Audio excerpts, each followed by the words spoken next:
امام جماعت احمدیہ حضرت مرزا طاہر احمد صاحب نے لاہور کی ایک مجلس میں حضرت مرزا صاحب کی صداقت سے متعلق بعض سوالات کے جو جواب دیے وہ پیش کیے جاتے ہیں۔ دلچسپ سوالات ہیں۔ پہلا سوال تو یہ ہے کہ کیا مرزا غلام احمد کی نبوت کا انکار کفر ہے، جیسا کہ انبیاء کی نبوت کا انکار کفر ہوتا ہے؟ تو یہ سوال جو ہے اس میں ایک فیلسی پائی جاتی ہے۔ اگر مرزا غلام احمد نبی ہے تو انکار کفر ہے، اگر نہیں ہے تو کفر نہیں ہے، سیدھی بات ہے۔ یہ تو کہیں فرق نہیں آیا کہ فلاں نبی کا انکار کفر ہوگا اور فلاں کا نہیں ہوگا۔ قرآن تو یہ فرماتا ہے لا نفرق بین احد من رسلہ وقالوا سمعنا واطعنا غفرانک ربنا والیک المصیر۔ اہل ایمان کی صفت تو یہ ہوتی ہے کہ خدا کی طرف سے جو بھی آئے، اگر یہ اطمینان ہو جائے کہ آنے والا خدا ہی کی طرف سے ہے تو پھر وہ فرق نہیں کرتے، بڑا ہو یا چھوٹا ہو۔ بھیجنے والے کو دیکھتے ہیں، آنے والے کی اپنے مقام سے بے نیاز ہو کر بھیجنے والے کی اطاعت کرتے ہیں۔ وقالوا سمعنا واطعنا، ان کے دل کی آواز تو پھر صرف یہی ہوتی ہے کہ ہم نے سنا اور اطاعت کی۔ غفرانک ربنا والیک المصیر، اے ہمارے رب اب ہم تیری بخشش کے کہاں ہیں اور تیری طرف لوٹ کر جانا ہے۔ یہ سیدھا سادہ اسلامی نقطہ نگاہ ہے جس کو مختلف رنگ میں قرآن کریم نے پیش فرمایا۔ بس بحث تو یہ اٹھنی چاہیے کہ مرزا غلام احمد صاحب قادیانی کا دعویٰ اگر نبوت کا ہے تو کن معنوں میں نبی ہیں، اور اگر لفظ نبی کسی معنی میں بھی آپ پر اطلاق پاتا ہے تو اس بات کی دلیل کیا ہے کہ آپ واقعتاً وہی وجود ہیں جن کی پیشگوئی حضرت صلی اللہ علیہ وآلہ وسلم نے کی تھی۔ اس لحاظ سے ان کا دوسرا سوال زیادہ وزنی اور اس قابل ہے کہ اس کی طرف توجہ کی جائے۔ یہ فرماتے ہیں کہ اگر کوئی شخص دعویٰ نبوت کرتا ہے تو اس کو پرکھنے کا معیار کیا ہے؟ یہ بالکل صحیح بات ہے۔ جو شخص بھی دعویٰ کرتا ہے اس کو پرکھنے کا ایک معیار ہونا چاہیے، اور پرکھنے کے معیار سے متعلق یہ ضروری ہے کہ دعوے دار اور جس نے پرکھنا ہے دونوں کے درمیان قدر مشترک ہو، دونوں کو تسلیم ہو کہ ہاں واقعی یہ معیار ہے درست، پھر آگے بات بڑھتی ہے، ورنہ اگر معیار الگ الگ ہوں تو تب بھی فرق کوئی نہیں پڑتا۔ اس نقطۂ نگاہ سے سب سے معقول اور سب سے وزنی طریقے فیصلہ یہ ہوگا کہ ایسی کتاب جس میں کوئی شک نہ ہو، جس کے متعلق سب کو اطمینان ہو کہ یہ غلط بات نہیں کہتی، شک و شبہ سے بالا ہے، اس میں جو معیار دیے گئے ہوں ان کو اختیار کیا جائے، کیونکہ وہ انسان کو غلط راستے پہ نہیں لے کے جا سکتے۔ اس طریق پر خواہ مرزا صاحب کا دعویٰ ہو خواہ کسی اور نبی کا، قرآنی معیار نبوت پر اگر وہ پورا اترے گا تو سچا ہوگا، اگر نہیں اترے گا تو نہیں سچا ہوگا، سیدھی بات ہے۔ قرآن کریم میں جو معیار پیش کیے ہیں نبوت کے، وہ معیار اس لحاظ سے نہایت ہی اہم ہیں کہ انہی معیاروں پر حضرت صلی اللہ علیہ وآلہ وسلم کی نبوت کی صداقت پیش کی گئی۔ یعنی دنیا کے سب سے معزز، سب سے بڑے نبی کی صداقت کا معیار جو قرآن کریم نے پیش فرمایا وہ انتہائی اعلیٰ معیار ہے۔ اگر اس معیار پہ کوئی پورا اترتا ہے تو اس کو جھوٹا نہیں کہا جا سکتا۔ سب سے پہلی بات اس ضمن میں تمہیدی ایک میں کہوں، پھر میں معیاروں کی طرف آتا ہوں۔ دعویٰ نبوت ایک ایسا دعویٰ ہے جس میں خدا اور بندے کے درمیان کوئی بات ہوئی ہے یا نہیں ہوئی۔ کہنے والا یہی کہتا ہے، یہ تو نہیں کہا کرتا کہ میں نبی بن گیا ہوں، وہ یہ کہتا ہے کہ مجھے میرے اللہ نے مقرر فرمایا ہے بطور نبی تمہارے اندر۔ یہ واقعہ ایسا واقعہ ہے جس کے اوپر کوئی انسان گواہ نہیں ہوا کرتا، کیونکہ خدا اور بندے کے درمیان جو بات گزری ہے، اگر گزری ہو تب بھی، نہ گزری ہو تب بھی اللہ جانتا ہے، وہ شخص جو دعویٰ کر رہا ہے۔ ایسی مشکل کے وقت انسان کا کیا فرض ہے؟ اس کے کچھ آداب ہیں جو قرآن کریم بھی بیان فرماتا ہے۔ پہلی بات یہ ہے کہ علم کے بغیر کسی کو جھٹلانا یہ غلط طریقہ ہے۔ ہر جگہ قرآن کریم بھرا پڑا ہے اس دعوے سے کہ علم کے بغیر ظن پر جھٹلانا ناجائز ہے۔ ما لہم بہ من علم الا اتباع الظن، یہ قرآن کریم فرماتا ہے عیسائیوں کے متعلق بغیر علم سے باتیں کرتے ہیں، حالانکہ کسی کو حق ہی نہیں ہے بغیر علم پر ظن پر کسی کو سچا یا جھوٹا قرار دے۔ تو پہلا ادب تو یہ سکھاتا ہے قرآن کہ جب کوئی دعوے دار آتا ہے تو تم خام خواہ دخل اندازی نہ کیا کرو، بلکہ وہ طریق جو قرآن بیان کرتا ہے اور معقول ہیں اور دنیا کے ہر انسان کے لیے قابل قبول ہوں گے، ان طریقوں پر دیکھو۔ تو پہلا نتیجہ اس سے نکلا کہ بھیجنے والے کو بہرحال پتا ہے کہ میں نے بھیجا کہ نہیں بھیجا، اس لیے سب سے بڑی ذمہ داری بھیجنے والے پر عائد ہوتی ہے۔ اس دنیا میں بھی جب کوئی دعویٰ کرتا ہے کہ میں فلاں شخص کی طرف سے آیا ہوں، مثلا ڈپٹی کمشنر نے بھیجا ہے یا گورنر نے بھیجا ہے، تو ڈپٹی کمشنر یا گورنر کی ذمہ داری ہے کہ اگر وہ جھوٹ بول رہا ہے تو اس کو پکڑے، ورنہ لوگوں کے لیے دھوکے کا مجھے بنے گا۔ اگر ڈپٹی کمشنر اور گورنر کے علم میں نہ ہو اور نہ پکڑے تو یہ اس کی مجبوری ہے، لیکن خدا کے علم میں بہرحال ہوتا ہے کہ کون میری طرف ایک بات منسوخ کر رہا ہے اور آیا میں نے اس کو بھیجا ہے کہ نہیں۔ اس سلسلے میں قرآن کریم فرماتا ہے وَلَوْ تَقَوَّلَ عَلَيْنَا بَعْضُ الْأَقَاوِيلِ لَأَخَذْنَا مِنْهُ بِالْيَمِينِ ثُمَّ لَقَطَعْنَا مِنْهُ الْوَتِينَ فَمَا مِنْكُمْ مِنْ أَحَدٍ عَنْهُ حَاجِزِينَ۔ دیکھو محمد مصطفیٰ صلی اللہ علیہ وآلہ وسلم نے بھی ایک دعویٰ کیا ہے، تم کہتے ہو کہ اس نے سارا قرآن جھوٹ بنا دیا، حالانکہ تمہیں کوئی علم نہیں۔ ہم جو بھیجنے والے ہیں، قرآن نازل کرنے والے ہیں، ہماری غیرت اور ذمہ داری کا تقاضا یہ ہے کہ وَلَوْ تَقَوَّلَ عَلَيْنَا بَعْضُ الْأَقَاوِيلِ، سارا قرآن تو الگ رہا، اگر ایک بات بھی میری طرح جھوٹی منسوخ کی ہوتی لَأَخَذْنَا مِنْهُ بِالْيَمِينِ، ہم اس کو پکڑتے دائیں ہاتھ سے۔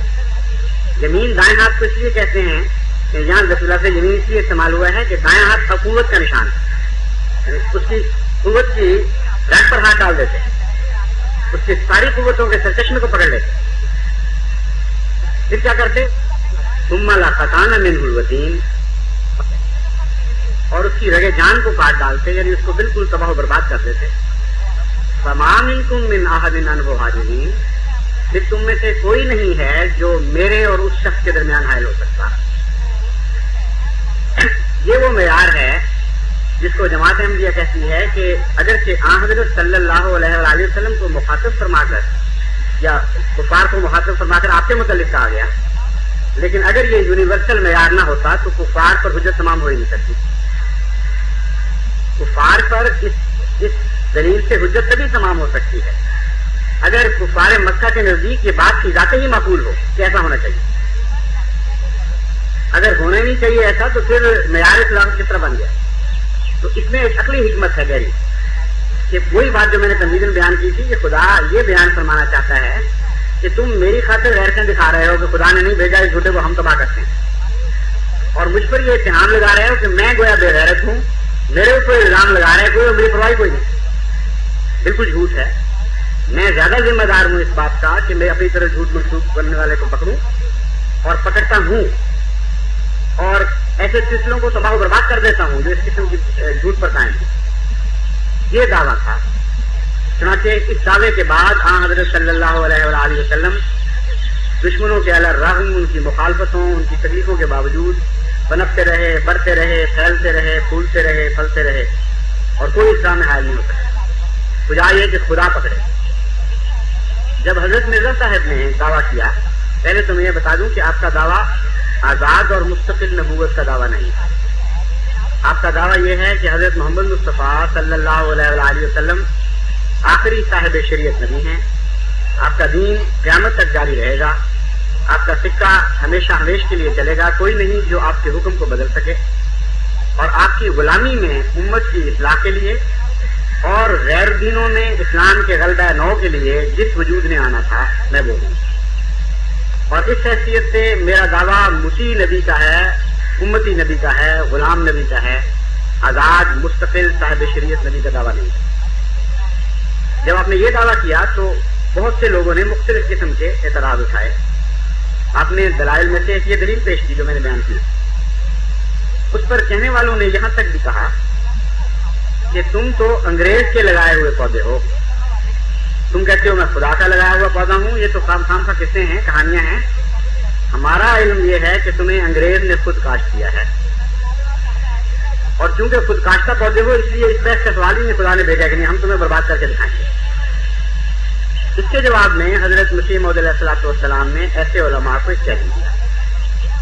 آپ نے فرمایا تم یہ کہتے ہو اور میں کہتا ہوں مجھے خدا نے اپنے ہاتھ سے لگایا ہے، اس لیے تم اپنی مخالفت کو قرآنی عادات کے اندر رکھو۔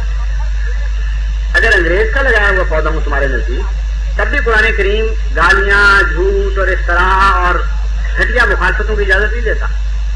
قرآن کریم نے امت کے لیے کچھ اسلوب اخلاق کے مقرر فرمائے ہیں، کوئی ضابطہ اخلاق ہے، اس کے اندر رہو اور خدا سے یہ دعا کرو، اے خدا تیرا تو یہ دعویٰ تھا، یہ وعدہ تھا کہ میں جھوٹے کی رگے جان کاٹ دیا کرتا ہوں، ہم اس وعدے کی طرف تجھے توجہ دلاتے ہیں، رو گریا ازاری کرو، سجدوں میں گرو، اے خدا اس جھوٹے کو برباد کر دے ہماری آنکھوں کے سامنے تاکہ ہم دیکھ لیں کہ جھوٹ نہیں پنپتا۔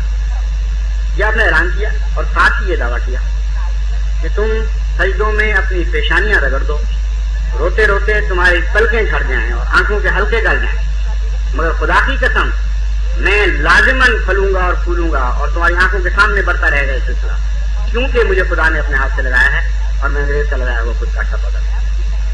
اتنا بڑا اعلان اور دعویٰ بھی کرتے ہیں۔ اگر کوئی غیرت سوئی ہوئی تھی نعوذ باللہ من ذالک، تو کتنے بڑے چیلنج کے بعد اس سے بیدار ہو جانا چاہیے، نہ صرف یہ کہ ایک آدمی دعویٰ کر رہا ہے بلکہ پھر چیلنج بن رہا ہے دنیا کے لیے بھی اور خدا کے لیے۔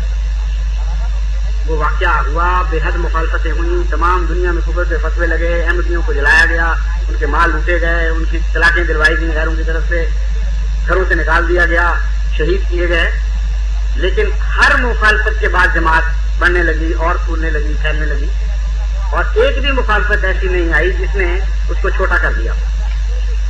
اس دور میں جبکہ انگریز کی حکومت تھی، اس وقت علماء نے اور یہ کتابوں میں ان کے اشتہارات میں رسائل میں لکھی ہوئی باتیں ہیں، یہ عذر پیش کیا، اور آج تک وہ بعض اوقات یہی عذر پیش کرتے ہیں، کہتے ہیں دراصل یہ تھا تو انگریز کا ہی پودا، اور انگریز تھا بڑا طاقتور، اس کی حکومت میں ہماری پیش نہیں گئی، کوشش ہم نے بہت کی، بڑی حکمت کے ساتھ اس کو برباد کرنے کے ارادے کیے، لیکن حکومت بڑی طاقتور تھی آگے سے، اس کے سامنے ہماری گال نہیں گئی۔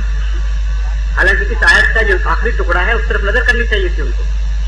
اللہ تعالیٰ یہ فرماتا ہے تمام انکم میں نہ نواز، جب میں پکڑنے کا ارادہ کرتا ہوں تو کوئی دنیا کی طاقت میری راہ میں حائل نہیں ہو سکتی۔ انگریز کس طرح حائل ہو گیا خدا کی راہ؟ حیرت انگیز بات ہے، یعنی نعوذ باللہ من ذالک، میرے صاحب کو جھوٹا کرنے کے لیے انگریز کو خدا سے بھی بڑا بنا دیا اور زیادہ طاقتور بنا دیا۔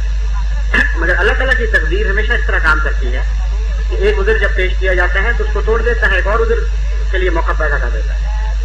انگریز کی حکومت آئی اور چلی گئی، نام و نشان یہاں سے اٹھ گیا، پاکستان میں مسلمانوں کی حکومت قائم ہوئی، اور وہی مسلم لیگ جس کی سب سے زیادہ تائید مذہبی جماعتوں میں جماعت احمدیہ نے کی، اور یہ تاریخ کی ایک حقیقت ہے جسے جتنا مرضی کو ڈسٹارٹ کرنے کی کوشش کرے، تاریخی صحف میں یہ بات لکھی گئی کہ تمام مسلمان مذہبی جماعتوں میں سے صرف ایک مذہبی جماعت احمدیہ تھی جس نے بحیثیت مذہبی جماعت مسلم لیگ کی تائید کی، بڑی بڑی قربانیاں دی، مگر جب پاکستان بنا تو اسی مسلم لیگ کی پہلی حکومت تھی دولتانہ صاحب کی، جس نے علماء کے ساتھ گٹھ جوڑ کر کے یہ ارادہ کیا کہ اب تو انگریز یہ ہے، اب ہم اس کو ختم کر کے دکھاتے ہیں۔ 1953 کی تحریک، آپ میں سے بعض تو بچے ہوں گے، یاد نہیں ہوگا، لیکن بہت سے بڑے بھی ہیں جنہوں نے آنکھوں سے دیکھی ہوگی، وہ رسائل پڑھے ہوں گے، وہ اخبار دیکھے ہوں گے کہ کتنی شد و مت کے ساتھ یہ اعلان ہو رہا تھا کہ انگریز گیا، اب ہم دیکھتے ہیں ان کو کس طرح بچے نکلتے ہیں۔ بڑی خطرناک تحریک چلی ہے۔ 53 پہ جو جوڈیشل انکوائری ہوئی جسٹس منیر اور کیانی کی رپورٹ، وہ آج بھی ملتی ہے، آپ پڑھ کے دیکھ لیں، آپ کو اندازہ ہو جائے گا کہ کتنی خوفناک اور گہری اسکیم تھی، کس طرح حکومت کا روپیہ استعمال ہو رہا تھا۔ اور جب وہ تحریک آئی، کچھ احمدیوں کو شہید کر کے چلی گئی، کچھ گھر جلا کے چلی گئی، کچھ مال لوٹ کے نکل گئی، تو نظارہ لوگوں نے کیا دیکھا کہ پہلے سے بڑھ کر طاقتور ہے جماعت، پہلے سے زیادہ کبھی ہو گئی ہے، اس سے زیادہ پھیل گئی ہے۔ اس وقت علماء نے ایک تجزیہ کیا، اور یہ تجزیہ علماء کی کتب میں بھی موجود ہے، اخبارات میں بھی چھپا ہوا موجود ہے۔ بڑے بڑے علماء نے یہ بات نکالی، یہ نقطہ نکالا کہ دراصل پاکستان میں یہ تحریک اس لیے ناکام ہوئی کہ مشرقی پاکستان اس بات کا قائل نہیں ہے کہ احمدیوں کو زبردستی تباہ و برباد کیا جائے، اور حکومت میں ان کا عمل دخل اتنا گہرا ہے کہ جب تک وہ رہیں گے اس خیال کے ساتھ، اس وقت تک احمدیت کا یہاں کچھ کرنا مشکل ہے۔ انگریز کی جگہ ایک مشرقی پاکستان کے تصور نے لے لی، بہانہ شفٹ کر گیا اپنی جگہ چھوڑ کر، کہ پہلے انگریز محافظ تھا، اب مشرقی پاکستان محافظ ہو گیا۔ کیا نتیجہ نکلا؟ خدا تعالیٰ جس طرح بہانے دور کرتا چلا جاتا ہے، اللہ تعالیٰ نے مشرقی پاکستان کو بھی الگ کر دی۔ ٹھیک ہے، اگر یہ تمہاری راہ میں روک ہے تو ہم اس کو الگ کر دیتے ہیں۔ لوگ اور وجوہات ڈھونڈتے تھے، مجھے تو اس کی بڑی واضح یہ وجہ نظر آ رہی، ایک عذر تھا صداقت کی راہ میں جس طرح خدا نے پہلے ادھر دور کیے یہ تو ادھر دور فرما دیا کہ ٹھیک ہے اب تم ملک جیت تحریک چلاؤ. اور 74 میں ملک جیت تحریک چلی اور ایسی تحریک چلی ہے جس میں سربراہ مملکت ٹیلی ویژن پر یہ بیان دیتے ہیں کہ ایک بھی شخص کو میری حدود میں گولی نہیں ماری جائے. جو تم مرضی کرو لا اینڈ آرڈر ہونا چاہیے. نصیحت کرنے کے ساتھ ہی کے تحفظ دیتے ہیں کہ کسی پر گولی نہیں چلائی جائے. نتیجہ کیا نکلنا تھا وہی جو نکلا. یہ پہلی تحریک تھی جس میں کسی حکومت نے حملہ آوروں کو نہیں روکا. ایک عام کھل ملی ہے سارے پاکستان میں. ایسے ایسے دردناک واقعات منصہ شہود پر ابھرے ہیں کہ وہ تاریخ اگر آپ پڑھیں تو کوئی انسان ایسا نہیں جو صاحب دل ہو اور دردمند ہوئے بغیر رہ سکے. یعنی باقاعدہ فکسنگ ایسی ہوتی تھی کہ بچوں کو دودھ تک سے محروم کرنا ہے. سرگودا شہر میں گھر جلائے گئے لوگوں کی آنکھوں کے سامنے کوئی حکومت سامنے نہیں آئی, کوئی نہیں روکا. پرائم چیف منسٹر صاحب موجود ہیں جہاں یہ حالات تھے اور ان کی آنکھوں کے سامنے امیر جماعت کا گھر جلایا جا رہا ہے. ساری عمر کی اس کی کتابوں کی کمائی اس کو اور کچھ شوق ہی نہیں تھا. دینی کتب تھی ان کے ساری عمر کے خزانے کو آگ لگاتی. دکانوں میں اس طرح آگ لگائی جو اوپر بسنے والے احمدی وہیں اس میں جل کے خاک ہو جائے. کوئی جگہ نہیں چھوڑی اور کھلی چھٹی مل رہی ہے. اور وہاں پنجاب کے چیف منسٹر صاحب موجود ہیں. وہ اپنے والے پر قائم تھے کہ ہم آپ کو کچھ نہیں کہیں گے. نتیجہ کیا نکلا؟ یہاں تک واقعات رونما ہوئے کہ ایک احمدی عورت بے قرار ہو گئی اپنے بچے کے دکھ سے. وہ ماں کا دودھ نہیں پی سکتا تھا, دوسرا دودھ میسر نہیں. دودھ لینے گئی بازار تو دودھ لے کر مڑنے لگی تو ساتھ ایک مخبر جا رہا تھا. اس نے کہا میرے بہن ہے. وہیں ہاتھ مارا کسی نے, اس کا دودھ گرا دیا, روٹی پیٹ کے واپس آ. ٹھیک ہے اگر یہی بات صحیح ہے. اتنے دردناک واقعات سارے پاکستان میں پھیلے پڑے ہیں. گجرانوالہ میں میرے ایک کلاس فیلو تھے افضل مرحوم, وہ ان کا بیٹا اشرف مسلم کمرشل بینک میں ملازم تھا. ان کے گھر پہ جب گھیرا پڑا تو دروازے تو توڑ کر وہ اوپر کی منزل میں تھے, وہاں چلے گئے. وہاں بیٹے کو باپ کے سامنے ذبح کیا گیا. اور یہ واقعات کسی احمدی کے بیان کردہ نہیں ہیں. جو لوگ وہاں دیکھ رہے تھے انہوں نے آ کے گواہی دی, ابھی بھی زندہ موجود ہیں. جس نے گواہی لینی ہو تو جا کر ان سے گواہی لے سکتا ہے. ایک شخص جو شامل تھا وہ غم سے پاگل ہو گیا اور 1 مہینہ تک اس کا علاج کروایا گیا کیونکہ اس کو اتنی تکلیف پہنچی, لیکن بے آواز تھی. شرافت تھی بے انتہا مسلمانوں میں, لیکن شرافت بے آواز تھی. اور دوسرا جو ایک عملہ عنصر تھا اس کو آواز ملی ہوئی تھی اور طاقت ملی ہوئی تھی. اس نے اس موقع کے گواہ نے خود مجھے بتایا کہ جب وہ دم توڑ رہا تھا آواز تو نکل نہیں سکتی تھی, زبان سے اس نے اشارہ کیا پانی کے لیے. تو پاس گھر کی تعمیر مرمت کے لیے ریت پڑی ہوئی تھی, ریت اور سیمنٹ وغیرہ. ایک آدمی نے ریت اپنی مٹھی بھری اور اس کے منہ میں ڈالی کہ یہ تمہارا پانی ہے. باپ کی طرف توجہ کی, اس کو کہا کہ بتائیں اب آپ کا کیا حال ہوگا. اس نے کہا جو میرے بیٹے کا تھا وہی ہے, میں آپ سے کم تو نہیں ہوئی مانتا. تمہیں اگر یہ وہم ہے کہ میں اپنے بیٹے سے ادنا ہوں تو یہ وہم دل سے نکال دو. جس رستے پہ اس کو بھیجا مجھے بھجوا دو. چنانچہ اس کا انجام اینٹوں سے کوٹ کوٹ کر موت کے نتیجے میں نکلا. اور ابھی وہ پوری طرح دم نہیں توڑا, تو ابھی اس نے پوری طرح دم نہیں توڑا تھا کہ اپنے کوٹھے سے اس کو گرا کے نیچے چونک میں پھینک دیا یا کپڑے اتارنے کے بعد. وہاں پھر اس کے بیٹے کی لاش بھی پھینکی گئی.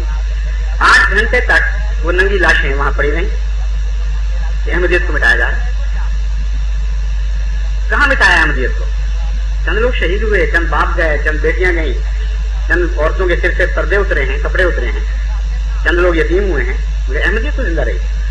کبھی دنیا کی تاریخ میں آج تک یہ واقعہ نہیں ہوا کہ سچائی کو جبر کے ساتھ کوئی قوم مٹانے میں کامیاب ہو گئی.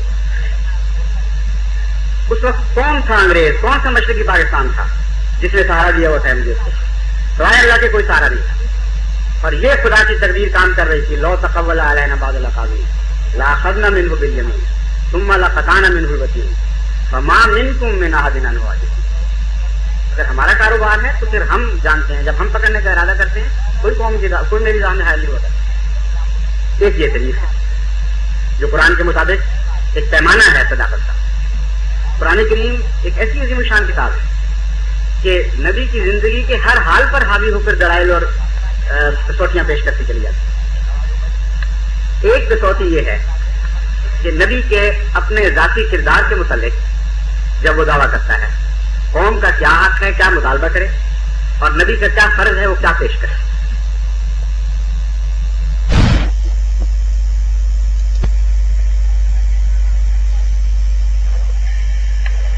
کسوٹی یہ ہے کہ نبی کے اپنے ذاتی کردار کے متعلق جب وہ دعویٰ کرتا ہے قوم کا کیا حق ہے، کیا مطالبہ کرے، اور نبی کا کیا فرض ہے وہ کیا پیش کرے. یہ امر واقعہ ہے اور دنیا کی تاریخ گواہ ہے اس سے کہ جب ایک شخص دعوی نبوت کرتا ہے تو لازماً اس کی مخالفت میں اس کے اندر حد سے زیادہ گندے کیڑے ڈالے جاتے ہیں، طرح طرح کی ایڈیاں کی جاتی ہیں، فرضی اور جو بھی ان کے دماغ میں باتیں آتی ہیں وہ نبی کی منہ پہ سوکھتے چلے جاتے ہیں. قرآن کریم اس اصل کو سمجھتا ہے کیونکہ اللہ کا کلام ہے. اس لیے قرآن کریم دشمن کو یہ اجازت نہیں دیتا کہ دعوے کے بعد کے اعتراض کرو، کیونکہ مسلمان امر ہے کہ دعوے کے بعد کی زندگی میں نفرت کی آنکھ کا دخل ہو جاتا ہے اور فرضی قصے شروع ہو جاتے ہیں. لیکن دعوے سے پہلے کی آنکھ نیوٹرل آنکھ ہوتی، اس وقت تک اس آنکھ میں تعصب کی ملانی نہیں شامل ہوئی ہوتی. اس لیے دیکھیے قرآن کریم کا حکیمانہ کلام فرماتا ہے، محمد صلی اللہ علیہ وسلم کو ایک دلیل دے رہا ہے جن سے مخاطب کر کے کہے آج جو کہہ رہے ہو کہ نعوذ باللہ من ذالک محمد مصطفیٰ جھوٹے ہو گئے، آج جو کہہ رہے ہو کہ نعوذ باللہ من ذالک بد کردار ہو گئے اور یوں کیا اور وہ کیا، ہزار بکواس کر رہے ہو. تم ایک واقعہ نکال کے دکھاؤ کہ دعوے سے پہلے 40 سال تمہارے اندر یہ رسول رہا ہے، ایک ادنا سا الزام بھی تم نے اس پہ عائد کیا ہو. اس میں ایک اور بھی دلیل نکلتی ہے عظیم الشان کہ ایک دعوے دار جو کم و بیش 40 سال کی عمر میں یا کچھ تجاوز کر کے دعویٰ کرتا ہے اور دعویٰ لوگوں کے بیان کے مطابق یہ کرتا ہے کہ خدا نے مجھے کہا جب سے خدا نے نہیں کہا، یعنی لوگ یہ سمجھتے ہیں کہ جھوٹ بول رہا ہے. اس کے متعلق اللہ تعالیٰ یہ وضاحت فرماتا ہے کہ اس کی جوانی کی عمر اور بچپن کی عمر تم دیکھ چکے ہو. بچپن میں تو انسان تسنوں کے ساتھ باتیں نہیں بنایا کرتا، اس کی فطرت واضح اور صاف اور پاک ہوتی ہے. کسی نے کیا بننا ہے، بڑے ہو کے کیا دعوے کرنا ہے، بچپن میں تو نہیں سوچا کرتا. بچپن میں یہ تمہارے سامنے تھا، اس کا صاف اور پاکیزہ اور شفاف بچپن آنکھوں کے سامنے گزرا. دوسرے بچے بھی تھے تمہارے، تم اس سے فرق کرتے تھے.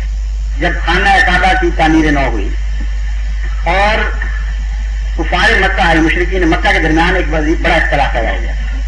وہ اختلاف یہ تھا کہ کون سا قبیلہ پہلے حجر اسود کو اٹھا کر وہاں رکھے، مقام پر رکھے.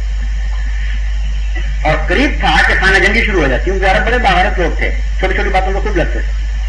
حضرت صلی اللہ علیہ وسلم اس طرف آتے ہوئے دکھائی دیے. بے اختیار سب نے یہ کہا یہ فیصلہ کرے.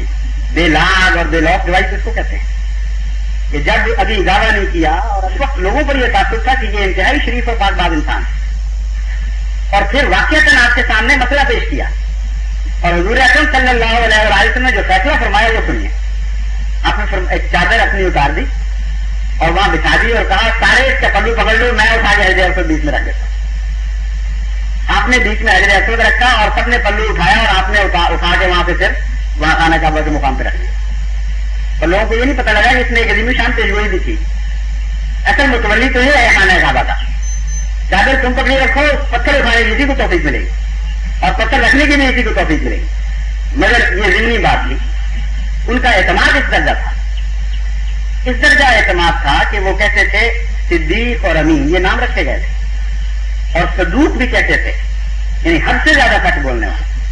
وہ سچ جو عام لوگوں کو سمجھ نہیں آتا تھا کہ اس سچ کی کیا ضرورت ہے. حد سے زیادہ سچ تو ہو نہیں سکتا، سچ تو سچ ہی ہوتا ہے. لیکن جب قوموں کے معیار گزرے ہوں تو بات سچ سمجھتے ہیں کہ یہ تو بالکل بے ضرور بات کر رہا، خام کا مصیبت میں ڈال دیا اپنا.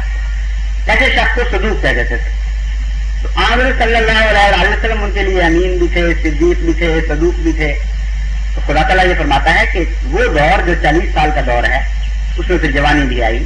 جوانی میں نفسانی خواہشات بھی زور مارا کرتی ہیں. وہ دور بھی تم نے دیکھا اور تم نے سب سے زیادہ پاکباز بھی یہی شخص تھا، انگلیاں اٹھا کرتی تھی اس طرح. اچانک ایک رات یہ کیا واقعہ گزرا کہ یہ شخص تم پر جو جھوٹ نہیں بولتا تھا وہ خدا پر جھوٹ بولنے لگے. جو دعویٰ بزرگی سے پہلے بدکار نہیں تھا وہ نعوذ باللہ من ذالک دعویٰ بزرگی کے بعد ہو گیا. جو جوانی میں گندا نہیں تھا وہ بڑھاپے میں آ کے گندا ہو گیا. عقلیں پھر گئی ہیں تم لوگوں کی، سوچتے کیوں نہیں کہ یہ واقعات دنیا میں نہیں ہو سکتے. اس لیے دعویٰ نبوت کے بعد کے الزامات کو قرآن کریم نے کسی ایک وائٹ سویچ کے ساتھ ختم کر دیا. فرمایا کہ دعوے کے بعد کی بحث نہیں ہے. پہلے تمہیں موقع تھا، اگر جب تمہاری آنکھیں سچی اور صاف تھیں اس وقت اگر اس کے گم تھے تو نکال کے دکھاؤ. میں نے ہی یہی دعویٰ حضرت مرزا صاحب نے علماء کے سامنے پیش کیا کہ میں وہی ہوں کل تک جو تمہارے ساتھ تھا. اور سارے ہندوستان میں شور تھا کہ یہ اسلام کا بڑے شاندار مجاہد پیدا ہو رہا ہے، ایسا دکھا کر رہا ہے کہ گویا پہلے کبھی کسی کو توفیق نہیں ملی ہے.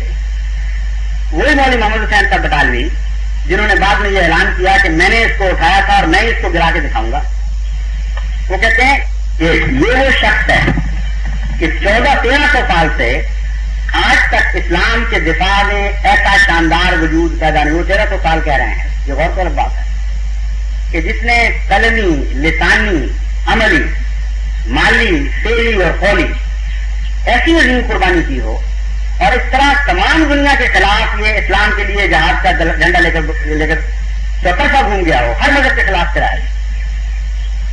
وہ کہتے ہیں اس بات کو، یہ الفاظ میرے ہیں، اس مضمون کو انہوں نے بیان کیا، مجھے ان کے الفاظ کو یاد نہیں، ہر پڑھنے والا پڑھ سکتا ہے کہ یہ بلکہ اس سے بھی زیادہ شاندار تراج تک تحسین ادا کیا گیا اس عبارت میں.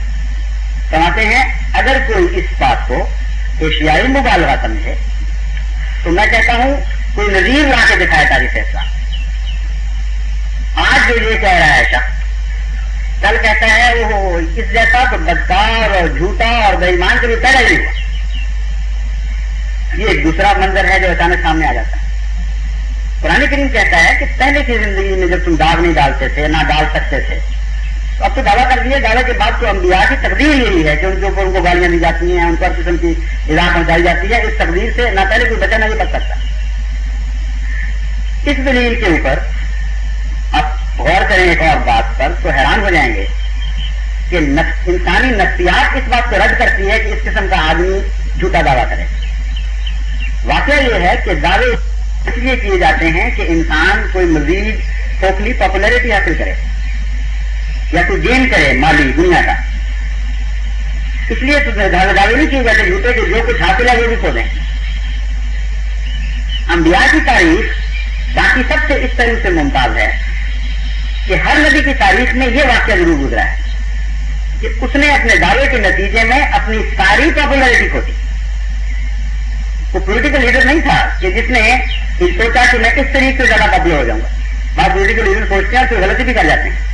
جب غلطی کرتے ہیں تو پھر وہ پنجابی میں جیسے کہتے ہیں تو ماری بھی کر لیتے ہیں. کبھی کہتے ہیں پریس جھوٹا ہے، کبھی کہتے ہیں تم بات نہیں سمجھے، میں کچھ اور کہنا چاہتا تھا، توبہ طائب ہو کے وہ واپس آ جاتے ہیں. لیکن انبیاء کے اندر آپ ایک بالکل مختلف شان دیکھیں گے. وہ جب دعویٰ کرتے ہیں اور اس دعوے کے نتیجے میں اپنی ساری عمر کی حد نظیری کو ایک ہی دعوے کے ساتھ کھو بیٹھتے ہیں تو اس میدان میں آگے قدم بڑھاتے ہیں. جہاں مار پڑتی ہے، جہاں گالیاں پڑتی ہیں، وہاں وہ مزید آگے بڑھتے ہیں اور ایسے دعوے کرتے چلے جاتے ہیں جو اور زیادہ مشتعل کرتے ہیں لوگوں کو کہ اور بھی اپنی طرف سے بڑا بنتا جا رہا ہے. حضرت صلی اللہ علیہ وسلم کی تاریخ میں یہ واقعہ ایسی شان کے ساتھ ہوا کہ بعض مستشرق اپنی جہالت سے اس فینومینا کو سمجھ نہیں سکے اور اعتراض یہ کرنے لگے کہ دیکھو یہ رسول آہستہ آہستہ تدریجن اپنے دعوے بڑھا رہا ہے. پہلے چھوٹا سا دعویٰ تھا، پھر تھوڑا سا اور بڑھ گیا، پہلے اپنے خاندان کو تھا، پھر تھوڑا سا اور پھیلا کے اہل مکہ کو شامل کر لیا، پھر مدینے والوں میں یہود اور عیسائیوں کو تبلیغ شروع کر دی، وہ بھی دعوے میں آ گئے. اس کے بعد چلیے میں ساری دنیا درس ہوئی. تو یہ تو اصلی ارتقا ہے، ہمیں نظر آ رہا ہے، اس میں خدا کا کوئی دخل نہیں. خدا ہوتا تو وہ پہلے دن ہی سب کچھ بتا دیتا. جب میرے سامنے انہوں نے بات کی ہے، کئی دفعہ میں باہر باتیں کرتا ہوں یورپ امریکہ میں، جب تو میں نے ان کو کہا کہ تم تو بڑے بیوقوف نکلے، تمہیں پتہ نہیں اس فینومینا کا. فینومینا یہ بیان کر رہا ہے اللہ تعالیٰ اور اسی طرح کرتا ہے ہمیشہ کہ حضرت صلی اللہ علیہ وسلم نے جب ایک چھوٹا دعویٰ کیا تھا نسبتاً تمہارے نزدیک، اگر یہ نعوذ باللہ من ذالک جھوٹے تھے تو جھوٹے نے کچھ مقصد کی خاطر دعویٰ کیا ہوگا. وہ ہر دل مزید پاپولر ہونا قوم کی لیڈرشپ تھی. مگر ہوا یہ کہ اس دعوے کے بعد اس کو تم نے ایسی سزائیں دی، ایسی تکلیفیں پہنچائیں کہ انبیاء کی تاریخ میں شاذ کے طور پر ایسی مثالیں نظر آتی ہیں. اور یہ پیچھے نہیں ہٹا، اس راہ پر جس پر یہ چل پڑا تھا اور آگے بڑھا اور ایسے دعوے کرتا چلا گیا جو مزید تمہارے نزدیک اس کو مغلوب بناتے رہے. تو جھوٹے کی نفسیات کو اس قسم کے فعل کا تقاضا نہیں کیا کرتی. وہ تو برعکس ہوتی ہے شکل. ایک شخص کے اوپر اگر چوری کا الزام ہو کہ چوری کی ہے کسی نے، اول تو جب یہ پتا ہو کہ اس کی سزا ملے گی، کوئی معصوم آدمی کے بھی اٹھ کے جھوٹ کہہ دیتا کہ جی میں نے کی تھی چوری. پاگل تو ہو سکتا ہے، معقول آدمی کوئی ایسی بات نہیں کر سکتا کہ سزا کسی اور کو دینے لگے ہوں، وہ کہنا نہ یہ چوری میں نے کی تھی اور خاصا جیتنے کا. تو نبوت کا دعویٰ اتنا کڑوا، اتنا سخت، اتنا تکلیف دہ ہے کہ جھوٹے کی مجال نہیں ہوتی، اور اگر وہ کر بیٹھتا ہے تو پھر وہ دوسرا فینومینا ٹیک اوور کر لیتا ہے، خدا تعالیٰ اس کو برباد کر کے ختم کر دیتا ہے۔ اور یہ عجیب بات ہے کہ جتنے جھوٹوں کی آپ دعووں کی تاریخ پڑھیں گے ان کے ہاں ایک الٹ منظر نظر آتا ہے۔ وہ پہلے پاپولر نہیں تھے قوم میں، پہلے ان پر توقعات نہیں تھی، انہوں نے ایک ندی کو دیکھا کہ وہ قربانیوں سے گزر کر ایک عظمت کو حاصل کر گیا اور سمجھا کہ شاید ہر دعوے دار کے ساتھ یہی سلوک ہوگا، ملا کر جیت جائے گا۔ نتیجہ کن پہلے تو پاپولر نہیں تھے، انہوں نے پاپولر ہونے کی خاطر دعویٰ کیا ہے۔ انون لوگ ہیں لیکن دعویٰ کرتے ہی نہیں، وہ یا تو دعویٰ سے پیچھے قائم ہو گئے، اور بہت سی مثالیں ایسی تو یہ توبہ کی نہیں ہماری غلطی ہو گئی تھی، ہم ٹھیک نہیں سمجھے تھے، اور یا پھر خدا نے ان کو برباد کر دیا۔ تو یہ جو دلیل ہے قرآن کریم کی کہ اگر یہ تمہارے یہ شخص دعویٰ دار تمہارے نزدیک جھوٹا ہوتا تو جو تم نے اس پر الزام لگانے ہیں پہلے لگاتے۔ بعد کی زندگی میں تو جھوٹا داخل ہی نہیں ہو سکتا، وہ تو انتہائی تکلیفوں کی زندگی ہے، اس میں تم کس طرح خیال کرتے ہو کہ ایک شخص جھوٹ بول کر اس تکلیف کی زندگی کو اپنے لیے اپنا لے۔ پھر قرآن کریم ایک اور قدم آگے بڑھاتا ہے تصدیق کے معیار کے طور پر، فرماتا ہے کتب اللہ لا اغلبن انا ورسلی۔ یہ کمزور ہے دعوے دار، سب دنیا چھوڑ بیٹھی، لیکن کہتا یہ ہے کہ مجھے خدا نے بھیجا ہے۔ اگر خدا نے بھیجا ہے تو خدا کی طرف سے غلبے کی تقدیر ظاہر ہونی چاہیے۔ اگر جھوٹا تھا تو بربادی کی تقدیر ظاہر ہونی چاہیے، اور اگر سچا ہے تو پھر غلبے کی تقدیر ظاہر ہونی چاہیے۔ اور خدا تعالیٰ نے اپنے اوپر فرض کر لیا ہے لا اغلبن انا ورسلی، کہ میں اور میرے بھیجے ہوئے لازماً غالب آ کے رہیں گے۔ یہ تقدیر بھی اسی طرح ہر نبی کی قسمت میں جاری ہوتی ہے جو سچا ہو۔ لیکن سوال یہ اٹھا کرتا ہے، اور پہلے بھی اٹھتا رہا اب بھی اٹھے گا، کہ ہمیں کیا پتا کہ یہ شخص واقعتاً غالب آ جائے گا۔ ہو سکتا ہے وقتی تیز ہو، 2-4 دن کے پچھے ہوں، پھر آہستہ آہستہ مٹ جائے گا۔ اور یہ سوال بھی اٹھتا ہے کہ بہت سے انبیاء ایسے ہیں جن کی زندگی میں ان کے غلبے کی کوئی علامتیں نظر نہیں آئی۔ مثلا حضرت مسیح ناصری نہایت مظلومیت کی حالت میں دنیا سے چلے گئے، تو کیا خدا نے ان کے لیے یہ انتظام نہیں کیا تھا؟ اس اعتراض کو پیش نظر رکھتے ہوئے قرآن کریم جو کامل کتاب ہے وہ غلبے کا ایک فینومینا پیش کرتی ہے، ایک فلسفہ پیش کرتی ہے۔ قرآن کریم فرماتا ہے افلا یرون انا ناتی الارض ننقصها من اطرافها، کیا یہ لوگ نہیں دیکھتے اس بات کو کہ ہم غیروں کی زمین کو کم کرتے چلے جا رہے ہیں اور محمد مصطفیٰ صلی اللہ علیہ وسلم کی زمین کو بڑھاتے چلے جا رہے ہیں؟ بس جس کی زمین کم ہو رہی ہے وہ کس طرح اس پر غالب آ جائے گا جس کی زمین بڑھ رہی ہے؟ یہ وہ فینومینا ہے جس کو حضرت مسیح موعود علیہ السلام نے اپنے سامنے اپنے لیے بھی پیش فرمایا۔ ہم نے فرمایا تم جتنی مخالفتیں کرو گے، جتنا اپنی مخالفتوں کو بڑھاؤ گے، اگر جھوٹا ہو تو اس وقت میری زمین کم ہو جانی چاہیے، کیونکہ جب سیلاب اور طغیانیاں آتی ہیں تب زمینیں کھائی جاتی ہیں کناروں کی۔ لیکن یہ تو نہیں ہوا کرتا کہ سیلاب آئیں اور طغیانیاں آئیں اور کنارے پھیل جائیں اور پانی سکڑ جائے اور وہ کم ہوتا چلا جائے۔ یہ عقلی دلیل ہے جس کو قرآن کریم نے تمام انبیاء کے حق میں پیش فرمایا، اور یہی دلیل حضرت مسیح ناصری کے حق میں بالکل صحیح شروع کرتی۔ جتنی تکالیف بڑھتی چلی گئیں، جتنے عذاب نئے نئے ایجاد کیے گئے عیسائیوں کو تباہ کرنے کے لیے، اس کے نتیجے میں کم ہونے کی بجائے ہمیشہ وہ بنے۔ 300 سال کی تاریخ قرآن کریم اشارہ کرتا ہے سراکر محسن ان لوگوں کو جو عیسائیت کی خاطر بعض دفعہ غاروں میں جانے پر مجبور ہو جاتے ہیں، ایسا ویسا ان کا ذکر کر کے فرماتا ہے 300 سال پر ان کی تاریخ پھیلی پڑی ہے۔ تم دیکھ لو کہ کیا بنا، ہر دکھ جو ایجاد کیا گیا، ہر ظلم جو سوچا گیا، اس کے نتیجے میں کم ہونے کی بجائے یہ بڑھتے ہی چلے گئے تھے، یہاں تک کہ آخر وہ وقت آ گیا جبکہ کلیتاً دشمن کی زمین اور اس کا اناج کھایا گیا اور وہ ایگزاسٹ ہو گئے سارے، اور اچانک دنیا نے یہ واقعہ دیکھا کہ وہ مظلوم ساری سلطنت روما کے بادشاہ بنا دیے گئے۔ یہ جو ہے غلبے کی تاریخ قرآن کریم کی،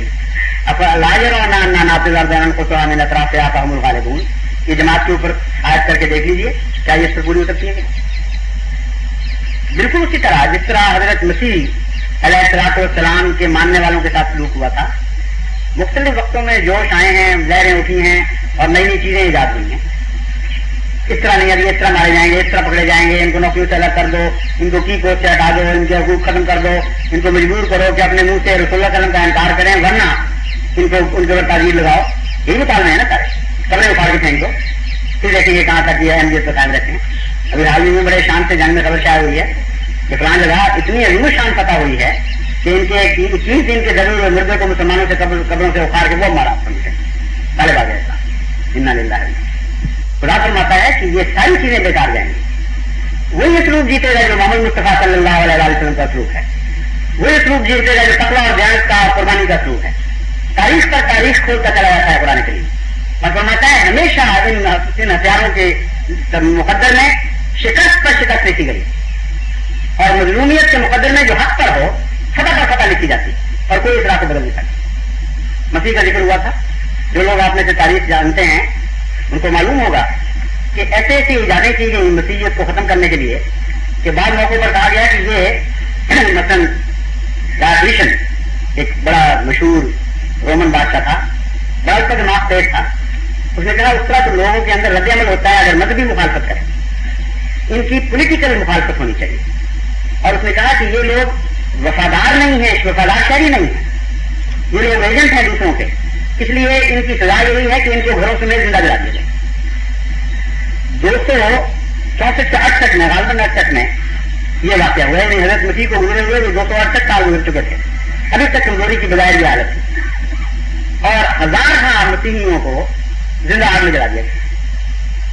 پھر انہوں نے یہ ترکیب سوچی کہ اس طرح کی بنتی بات کئی لوگ نکل کے بھاگ جاتے ہیں, چھپ جاتے ہیں, غاروں میں چلے جاتے ہیں, ان کو ایسی بھیانک سزائیں دی جانی چاہیے کہ دیکھنے والوں کو عبرت ہو. کیونکہ کوالیشین جو اسپورٹس کی جگہ ہوتی تھی ان کی آج تک اس کے نمونے زندہ پڑے ہوئے ہیں. ان میں بادشاہ سلامت اور سارے درباری اور تمام بڑے بڑے عمراء بیٹھ جایا کرتے تھے اور پنجرے میں بھوکے شیروں کو اور بھوکے بیلوں کو بند کیا جاتا تھا اور حضرت مسیح کے ماننے والوں کو ایک طرف سے چھوڑا جاتا تھا اور دوسری طرف سے ان گرینوں کو چھوڑا جاتا تھا جو ان کمزوروں پر جو پہلے سانپوں کی وجہ سے مرنے کے بعد تیار ہوتے تھے. وہ دیکھتے دیکھتے آنن فانن ان کی لاش کے ٹکڑے اڑا دیا کرتے, ان کے جسم کے ٹکڑے اڑا دیا کرتے اور سارا حال گونج اٹھتا تھا فتح کے قادیانوں سے اور نعرے دم میں ہو جاتے تھے کہ دیکھو اس طرح عیسائی ماری جاتی, لیکن نہیں ماری گئی, بٹتی گئی, پھیلتی گئی ان مظالم کے اندر. نتیجہ کیا نکلا کہ 308 سال گزرے تھے اور روم کا بادشاہ ایک نئی تدبیر سوچ رہا تھا کہ اس تدبیر سے عیسائیوں کو ہلاک کر دیا جائے. تو وزیر نے آگے سے جواب دیا کہ بادشاہ سلامت یہ تدبیر تو ہوگی اچھی, لیکن اپنے گھر کی خبر لیں آپ کی ملکہ بھی عیسائی ہو چکی, یعنی وہ عیسائیت جس کو جھونپڑوں میں پنپنے کی اجازت نہیں تھی وہ درباروں میں داخل ہو چکی تھی اس وقت. وہ غصے سے واپس پلٹا, گھر میں گیا اور جب ملکہ سے گفتگو کی تو باہر آ کر اس نے عیسائیت کا اعلان کیا. اور چونکہ پہلے ہی آہستہ آہستہ ان دکھوں کے رد عمل میں اور کئی چیزوں کے نتیجے میں لوگ سمجھ چکے تھے کہ یہ ہیں سچے لوگ, ایک ہی دن میں یہ عجیب واقعہ ہوا کہ ساری سلطنت روما عیسائی ہو گئی. تو خدا تعالیٰ یہ مانے گا, یہ فرماتا ہے جب کہتا ہے لا لبن آنا و رسولی, یہ مطلب نہیں ہے کہ ضرور آنن فانن زبردستی کسی کو غالب کر دیا جائے. میری تقدیر غلبہ کام کرتی چلی جائے گی اور نہیں تھکے گی اور نہیں ماندی ہوگی. تمہاری زمینیں کٹتی چلی جائیں گی اور گھٹتی چلی جائیں گی یہاں تک کہ بالآخر وہ جو میرے نام پر تکلیفیں اٹھانے پر آمادہ تھے وہ غالب کر دیے جائیں. یہ تقدیر بھی ایک کھلی ہوئی تقدیر ہے, اس کو آپ پلٹ نہیں سکتے. بس انبیاء کے متعلق اگر کسوٹی لینی ہے تو قرآن سے لیجیے. پھر قرآن کریم ایک اور عظیم شان بات بیان کرتا ہے کہ یہ لوگ تمہیں نیکیوں کی طرف بلا رہے ہیں, بدیوں سے روکتے ہیں, اور کوئی نبی تم نہیں دیکھو گے کہ وہ بدیوں کی طرف بلاتا ہو اور نیکیوں سے روکتا. ان کی تعلیم پاک ہے اور قربانیوں کی طرف بلانے والے لوگ ہیں. کبھی جھوٹے بھی ایسا کیا کرتے ہیں. اللہ تعالیٰ فرماتا ہے دن اور رات میں فرق ہوتا ہے, یہ تو قرآن کی دلیل ہے. بیٹا دن اور رات میں تم فرق دیکھ سکتے ہو, نیکی اور بدی میں تم تمیز نہیں کر سکتے. موت اور زندگی میں فرق دیکھتے ہو بغیر کسی عربی یا بغیر کسی انگریزی دانی کے, اور یہ نہیں دیکھ رہے کہ یہ ان کے اندر روشنی کی علامتیں ہیں اور دوسروں کے اندر اندھیروں کی علامتیں ہیں. اس دلیل کو حضرت صلی اللہ علیہ وسلم نے ایک عظیم شان کے ساتھ پیش کیا اور ہماری توجہ اس کی طرف پھیری. یعنی قرآن کریم فرماتا ہے کہ یہ کھلا فیصلہ ہے, جو لوگ میری طرف سے ہوں ان کی تعلیم سچائی کی ہوتی ہے. وہ اپنے ماننے والوں کو ان کے تقویٰ کے معیار کو بڑھاتے ہیں, ان کی عبادتوں کے معیار کو بڑھاتے ہیں, ان کے سچائی کے معیار کو بڑھاتے ہیں, ان کے اندر دیانتداری پیدا کرتے ہیں, ان کے اندر قربانی کی روح پیدا کرتے ہیں, اور یہی مدد پکڑاتا ہے یہاں تک کہ وہ اہلیہ بن جاتے ہیں. حضرت صلی اللہ علیہ وسلم نے جب آئندہ زمانے کے حالات بیان فرمائے ایک موقع پر, اور بات سننے والے اس سے خوفزدہ ہو گئے کہ اتنے خوفناک حالات آنے والے ہیں. آپ نے فرمایا امت کے فرقے ہو جائیں گے, بڑھ جائے گی امت, اتنے فرقے ہو جائیں گے. 72 فرقے جس طرح یہود میں ہوئے تھے اس میں بھی ہو جائیں گے. لیکن یہود تھی تو سب لپیٹی گئی تھی, اس لیے 73ویں جماعت میں کوئی نہیں آئی. فرمایا کہ میری امت کو کیونکہ خدا نے زندہ رکھنا اور بچانا ہے, یہ تشریح میں کر رہا ہوں. الفاظ آپ یہ ہیں کہ میری امت میں ایک 73ویں جماعت ہوگی. فرمایا کلہم فی النار الا واحدۃ وہی الجماعت, سارے کے سارے ناری ہوں گے اور ایک جماعت جنتی ہوگی اور وہ ایک ہوگی. کتنا حیرت انگیز ڈکلریشن تھا اور کتنا خوفناک ڈکلریشن تھا. امت کا رسول اپنے ماننے والوں, اپنی طرف منسوب ہونے والوں کے متعلق آئندہ کی پیشگوئی کر رہا ہے. اور صحابہ کے دل ضرور لڑک گئے ہوں گے کیونکہ سوال کرنے والے نے بے اختیار پوچھا من حوالہ یا رسول اللہ, کہ اللہ کے رسول یہ تو بتائیں کہ اسے ایک کو پہچانیں گے کس طرح. 73 گندے انڈوں میں سے جن میں ایک صرف صاف ہو, ایک کو نکالنا ہو اور بنا ہو زندگی اور موت کی اس بات پر کہ غلطی کرو گے تو مارے جاؤ. کون ہے جو کر سکتا ہے؟ اتنا مشکل سوال. لیکن دیکھیے آمد صلی اللہ علیہ وسلم نے اس کو آسان فرما دیا. انہی آیات کی روشنی زندہ اور مردہ برابر نہیں ہو سکتے, نور اور روشنی برابر نہیں ہو سکتے. فرمایا کیا مشکل ہے تمہیں پہچاننے میں, ما انا علیہ واصحابی. جب تم اختلاف دیکھو گے, جب ہر ایک یہ دعویٰ کر رہا ہوگا کہ میں ہی ہوں نعوذ باللہ من ذالک حضرت صلی اللہ علیہ وسلم کا اچھا سچا مخلص, اور اختلاف پڑھ کر ساری امت کو گھیر چکے ہوں گے, اس وقت روشنی اور اندھیرے کا فرق دلیل بن جائے. میں روشنی ہوں, میں مجسم نور ہوں. جس فرقے کے حالات میرے جیسے ہو جائیں گے وہ لازماً سچا ہوگا, اور جو فرقے اس فرقے پر میرے جیسے حالات عائد کر رہے ہوں گے اور جن کی مشاہدت میرے مخالفوں سے ہوگی وہ کس طرح سچے ہو جائیں. کیسا عظیم الشان معیار ہے قرآن کریم کا, اور کتنا واضح ہے اور آسان ہے جو ہر ایک آدمی کی پہنچ میں ہے, ہر آنکھ اس کو دیکھ سکتی. واضح بات ہے اگر سچا ہے تو فرقہ تو رسول اللہ صلی اللہ علیہ وسلم جیسے حالات ہونے چاہیے, اگر کوئی جھوٹا ہے تو اس کے رسول اللہ صلی اللہ علیہ وسلم کے مخالفوں جیسے حالات ہونے چاہیے. مانا علیہ واصحابی کی ایسی تاریخ کھلی پڑی ہے آپ کے سامنے کہ اس میں کوئی لگی لگتی بات ہی نہیں رہی. اب دیکھیے تو صحیح تاریخ کے اور آنکھ کھول کے حضرت صلی اللہ علیہ وسلم کے مخالفوں نے آپ کے ساتھ کیا سلوک فرمایا, کیا حالات آپ پر وارد کیے. آپ کو کلمہ پڑھنے کی اجازت نہیں دی گئی, روکا گیا. اذانیں دینے سے روکا گیا, مساجد بنانے سے روکا گیا, حج بیت اللہ سے روکا گیا, نمازیں پڑھنے کے جرم میں وہ لوگ مارے گئے, ان کے اموال لوٹے گئے, ان کے بائی کاٹ کیے گئے اکنامک بڑے شدید, ان کو گھروں سے نکالا گیا, ان کے بیوی بچوں کو قتل کیا گیا, ان کے باپوں کو قتل کیا گیا, اور سب کچھ کرنے کے باوجود ان کے دل ٹھنڈے نہیں ہوئے, اور سوچتے تھے کہ اس کے علاوہ اور کون سی مصیبت ہے جو ہم اس رسول اور اس کے ماننے والوں پر عائد کرتے ہیں. کچھ لوگ وہ تھے جو ان حالات کے ذمہ دار تھے.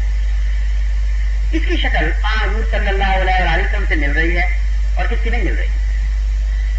اس فیصلے کے لیے تو کسی دلیل کی ضرورت نہیں ہے, کسی گہرے تدبر کی ضرورت نہیں ہے.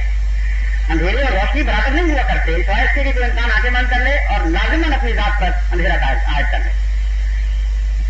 یہ وہ دلیل ہے قرآن کریم کی صداقت کی. اتنی واضح بات ہے, سچ اور جھوٹ نہیں ملا کرتے, روشنی اور اندھیرے نہیں ملا کرتے. اگر ایک شخص دعوے دار ہو کے آیا ہے اور اس کی زندگی اور اس کے ماننے والوں کے حالات ویسے ہی ہیں جیسے پہلے سچوں کے حالات گزرے تھے, تو پھر اس کو تو جھوٹا نہیں کہہ سکتے.